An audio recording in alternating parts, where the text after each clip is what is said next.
கர்த்தர் அவள் கற்பத்தை அடைத்தபடியினால் அவளுடைய சக்களத்தி அவள் துக்கப்படும்படியாக அவளை மிகவும் விசனப்படுத்துவாள். இவள் அவளை மனமடிவாக்குவாள். அப்பொழுது அவள் சாப்பிடாமல் அழுது கொண்டிருப்பாள். இங்கே துக்கத்தோடு இருந்த ஒரு பெண்ணை குறித்து வாசிக்கிறோம். அன்னாள் என்கிற ஒரு பெண். அவளுக்கு நல்ல புருஷன், நல்ல வருமானம், நல்ல வசதி எல்லாம் இருந்தது. வாழ்க்கையில ஒரு குறைவு இருந்தது, குழந்தை இல்லை என்கிற குறைவு. அந்த குறைவின் நிமித்தம் அவருடைய உள்ளம் துக்கம் அடைந்திருந்தது.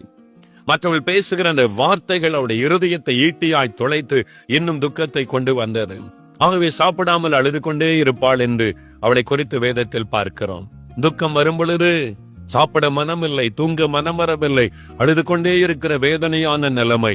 இன்னைக்கு உடைய படுக்கையை கண்ணீரினால் நீங்கள் நினைத்துக் கொண்டிருக்கலாம்.